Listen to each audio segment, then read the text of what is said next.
Good morning, everybody. This is Minesh Baxi, and welcome to FridayNetworking.com. And this is the opportunity for people to listen to somebody we respect, somebody who has great knowledge and information to share with us, as well as have the opportunity to provide professional referrals, connections to other people. So we have a great opportunity today to listen to Dr. Tanya Lee. So she'll be covering the information for the first 20-30 minutes, and then we will break it up into breakout rooms for speed networking, which is typically one-to-one. So who is Dr. Tanya? And Macy will spotlight her. So let me just quickly share who she is, which will be helpful for you to know. Dr. Tanya Lee is a powerhouse. She's a transformational coach and Navy veteran, blending mental health, energy healing, and leadership expertise to help people break through barriers and live in alignment. With a doctorate in organizational leadership, a master's in mental health counseling, and certifications in NLP, trauma healing, and energy work, she brings both science and soul to transformation. From military service to corporate leadership, Dr. Lee's journey fuels her mission to guide others from limiting beliefs to clarity, confidence, and purpose. Whether in one to one coaching or on stage, Tanya empowers change from the inside out. So let's turn it over to Tanya. Good morning. My name is Tanya Lee. I was born and raised in New Jersey. I was actually born very, very sensitive. I had a lot of food allergies. I twisted my hair. I was pretty sick. I had chronic eczema, the whole nine yards. Childhood in Jersey. I joined the military. I was actually in the United States Navy. I deployed to Iraq and Afghanistan with the Army. I always say I was an Army strong Navy girl. That's how I describe it. I was never allowed to have kids. Life took me in a different direction, so I adopted my beautiful daughter. She is from Morocco. When she came to me at the age of 14, she spoke absolutely not one word of English. Those were the days. And now she communicates brilliantly in three different languages. So that is my daughter. And she graduated with honors in French and national honors, went on to do a degree in psychology. So I always say she got the paper, I got the education, but I got enough to go on to the master's program through the work I did with her as an undergrad in psychology. So it's been a phenomenal journey. One of the things I've always said is that mindset is important. Being in the right frame of mind, but that means something different to all of us. Like anything can happen at any given time that we may or may not be prepared for. And that's really what happened in my life. So I'll share with you in my life. This is in order. December 2021, I woke up in a hospital. Interestingly, this is the report from my hospital. This is what they said about me in the hospital. They basically said I was schizophrenic, which was very, very interesting because when I actually read what they wrote in the report, I realized I'm not schizophrenic. This is true. This information happened. February 5th, 1993, 27 years prior to being hospitalized, I was sexually assaulted. I went through a trial. The trial lasted 5 years. It happened February 5th, 1993. That 27-year gap, I will share with you that I am not one who ever looks for pity. So I was not one that ever talked about it. During that time frame, made the fly team for my job. I was in the military and I received a promotion and I felt very undeserving at the time. I didn't understand if I deserved it or if they gave it to me to try to help me with everything that was going on. So that is interesting to note because that was a premise for most of my life. I actually got out of the military after that and never, ever, ever, not once spoke about the assault, the trial, nothing. I just moved on with my life and became the biggest overachiever. But because of that, I also struggled through life. I had lots of addictions. I was a smoker. I was a drinker. I was a fornicator. I was a people pleaser and an overachiever. And overachieving is an addiction. I know some people don't see it as an addiction, but when you're constantly looking for your next certification, your next win, it becomes addicting. Not all addictions are bad, but they are addictions nonetheless. During these years, these are all the wonderful things I was diagnosed with. And I will tell you, I will share with you all, as an empath or somebody that takes on energy from others, unaware empaths could be diagnosed with every single one of these. It presents itself as bipolar. It presents itself as an anxiety disorder when you're always on edge. Not to say that the labels aren't real, but the labels could be really critical in moving forward. Because if you give somebody negative information, that's what registers in their brain. I am this, I am this. If you flip that script and tell them that they are neurodivergent, gifted, and talented, then they believe the power of positive and your brain moves in that direction. Neurodivergent, gifted, and talented. Here we go. All of these, what the Western world calls disorders, labels, all fall into the NGG category. During my lifetime, I also took every single one of these pills. It wasn't until 2016 Dr. Falero said to me, you might be an empath. 2019, I went off all drugs. The last drug I took was ketamine. I weigh 141 pounds. I took ketamine on a Friday night. I didn't wake up until Sunday. And that's when I said, something is not right. I talked with a psychiatrist for 20 minutes. I was very honest. I said, something is not right. I said, my emotions are now very physical. I cry until I actually vomit. Something is wrong. 20 minutes. That's how long it took him to say, you need ketamine, which is a horse tranquilizer and used in psychopathic or used in psychosis, just FYI. Side effects of all of these medications is another thing that they're very, very clear on the side effects. Drowsiness, dizziness, nausea, headaches, weight change, sexual dysfunction, increased anxiety. And if anybody's familiar with how anxiety medication works, it literally works like technology. We troubleshoot and troubleshoot. We troubleshoot with our body and our mind, which is very, very dangerous. You get put on a pill for 6 weeks, see if it works. If not, then you have to detox your body for 6 weeks to go on the next pill. So it becomes a cycle of medication management instead of mind management. I will also offer that in times of severe trauma, I'm not totally medication opposed.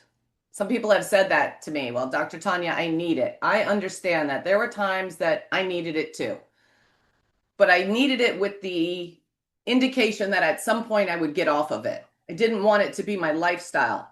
The problem is a lot of these drugs are highly, highly addictive. That's another thing that they don't tell you. And when it stops working, what do? They up the dose. So if your serotonin doesn't work at 15 milligrams, they're going to feed you 20.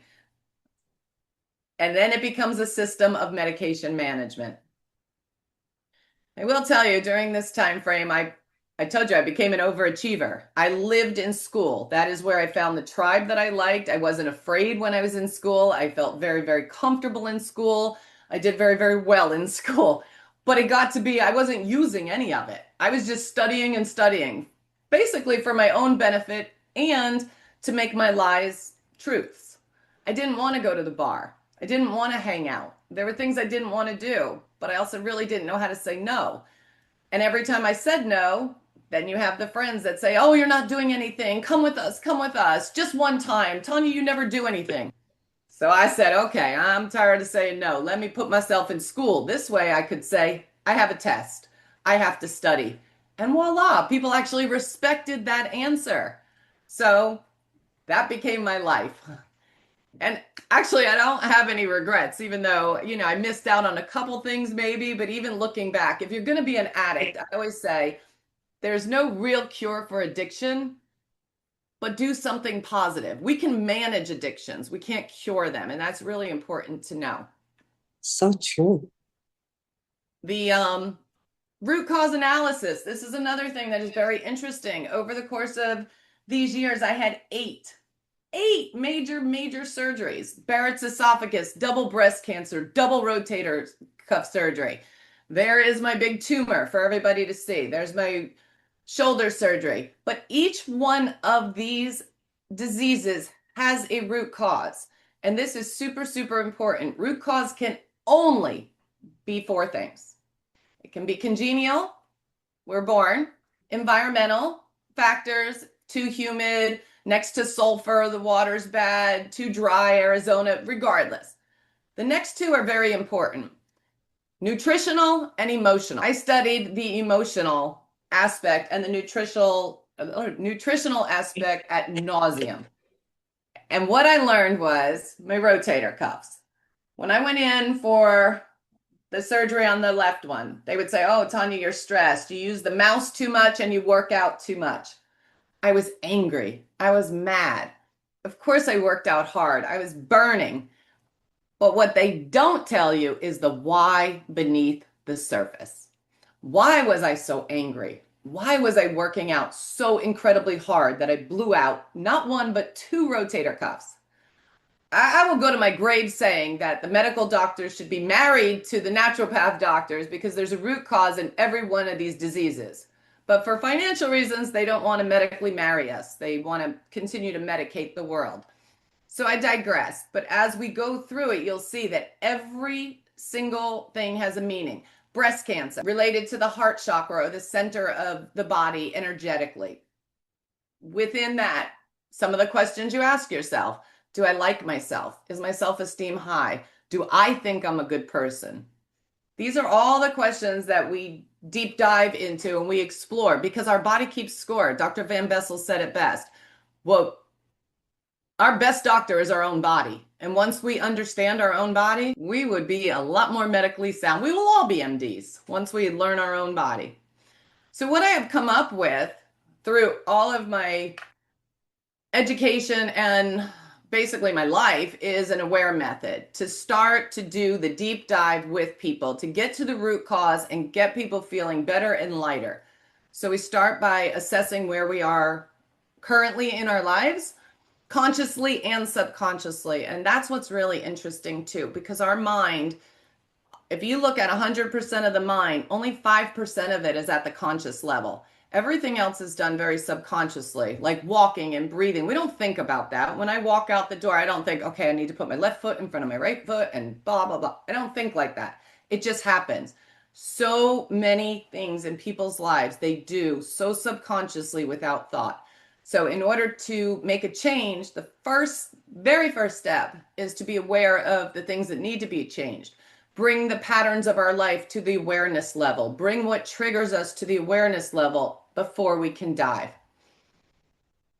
One of the things that's also interesting is what we think we believe at a very conscious level, we may not believe at a subconscious level. So it's merging the two, and that's where neuroscience and neuroplasticity all comes into play. The second step is to work inward. This is where we use applied kinesiology and tools like bioenergetics, which I know makes no sense to a lot of people, but the essence is we dive into the subconscious and align the two. One of the things that I had learned is I always thought I was pretty confident, but when I tested the subconscious, I learned that I wasn't. So that my body was incongruent. So we want to bring the body into alignment, and that means our thought process, congruency in our thoughts between our mind and our body. So we do the inward work. Then we work to align the subconscious thoughts with the conscious thoughts with behaviors and actions. Nelson Mandela, one of my favorite people, who always said, it's easier to put out a command to change a country than it is to actually do the personal work for ourselves. And that's no challenge. And that's where coaching comes into it. Like I love working with Minesh. He teaches me how to sell better, how to market better. I teach people how to align their body and their thoughts better so that they can make informed decisions. The next thing we do is reframe. So we look at what is empowering and what is disempowering, and we empower the disempowered beliefs for alignment to move forward. That takes action, practice, and discipline. And then the last step is we take all of those empowered beliefs and then we move through life and actually apply our new empowered beliefs and then see how some of the stress is lifted really just by the lifestyle choices that we make. So again, for me, becoming consciously aware was all of those steps. I assessed all my situations. I went through years and years of mindfulness practices. It came up on a call this morning that was very interesting. I was in an 8 o'clock call this morning with some of you. And what came up was you can study it and know it. I'll go back to this slide. There was not much I did not study. Where is it? But when you actually have to apply it to yourself, it is a whole nother story. I will share with you that I taught girls with confidence as I was raising my daughter for 4 years, not even realizing that I wasn't 100% confident. So for me, I worked very hard to get myself right before I went into coaching. And I noticed a lot of people, Jay Sheedy just put out a memo. I get his email every day. You can heal with the people. But if people are meeting you at the level you're at, then you're meeting broken people. So we wanted to elevate. So I did a lot of personal work myself. I did a healing journey for months in Utah. I actually ran away and I went to Utah, and that's where I found a shaman who really helped me. And it was through actual discipline and work that I actually was able to overcome. It wasn't through the studies. That gave me the base. It didn't give me the answer, if that makes sense. Answers come through actually walking through it. And that is the harder part, is the actual doing and applying. We can learn all day long.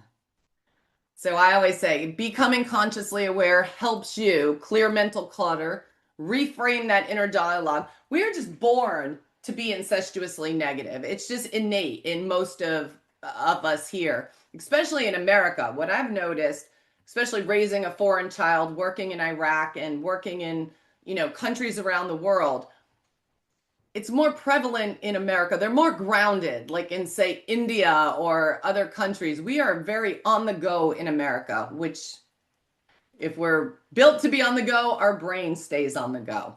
And then reconnecting to the energy within us. Energy is real and it's very, very healing.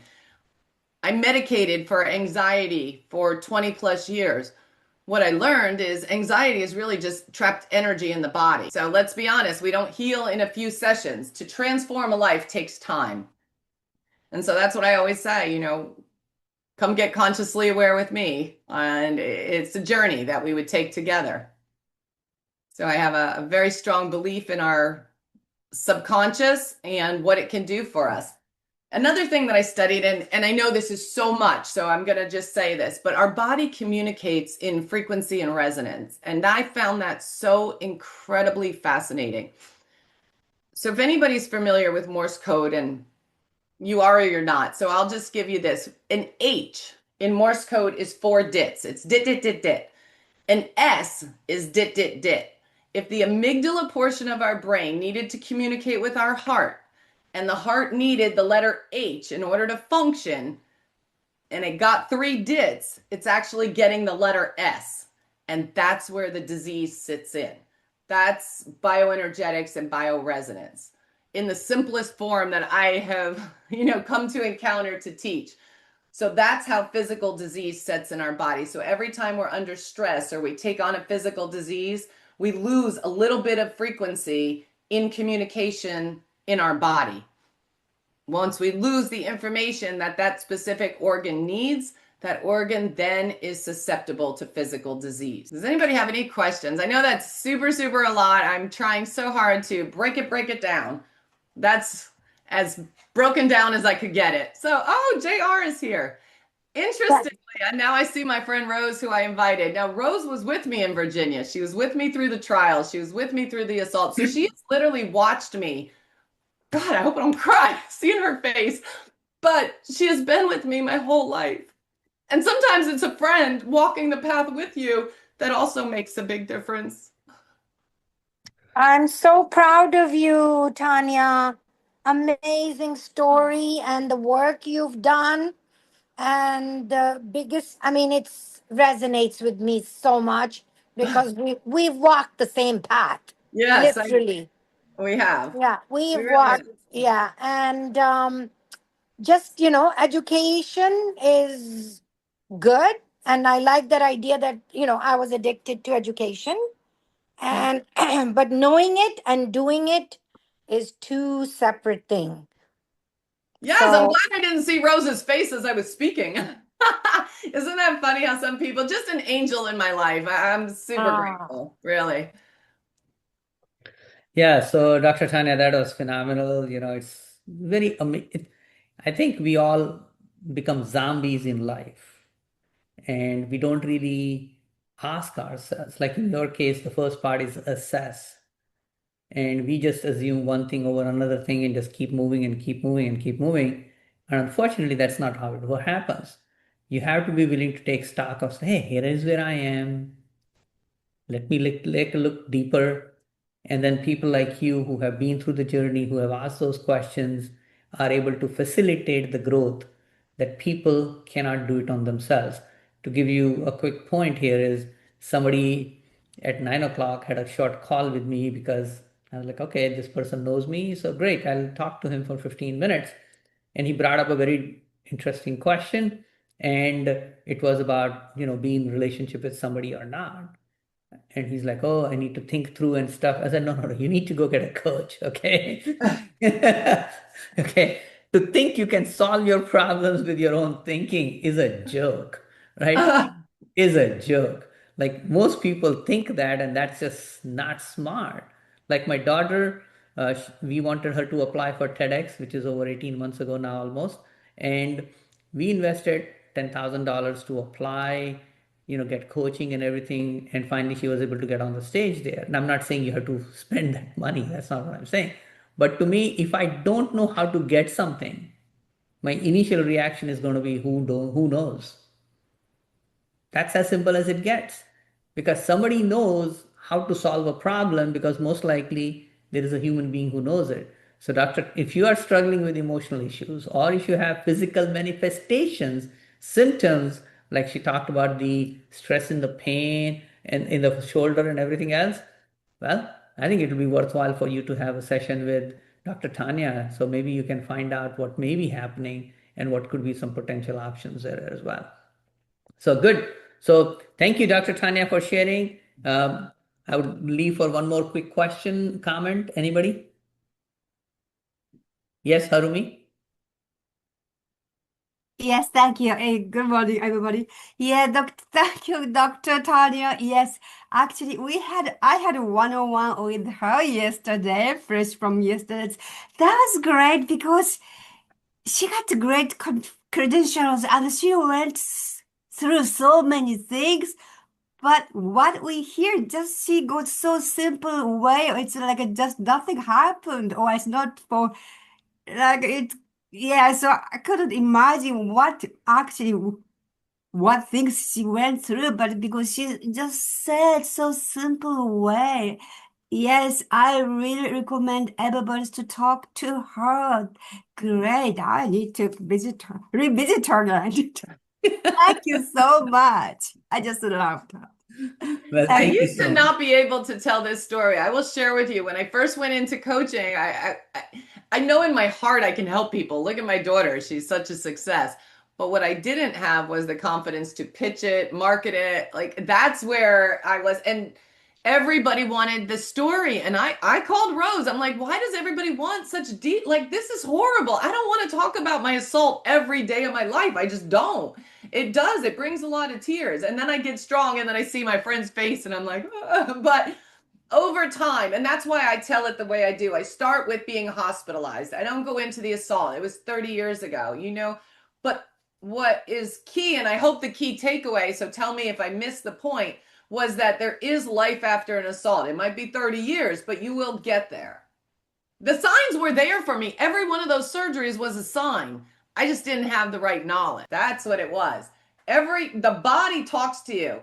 2 days ago, I had an event. I've been super, super like clogged up, sick. So I have to go home. Yesterday, I said to Macy after our call, I said, I'm done for the day. Like I have a networking event. I need to lay down. My body's talking to me. I better pay attention.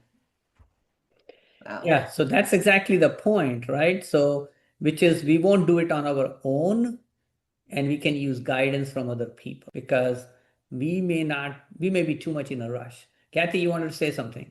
Yes, I just want to say, Dr. Tanya, that was an amazing presentation, and I really truly appreciate it.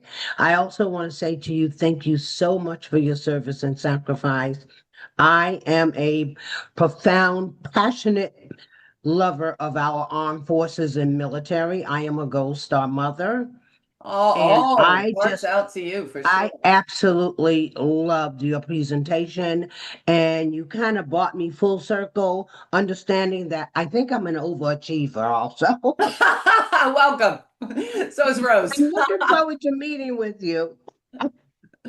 Yeah, So you are thank you so definitely. much.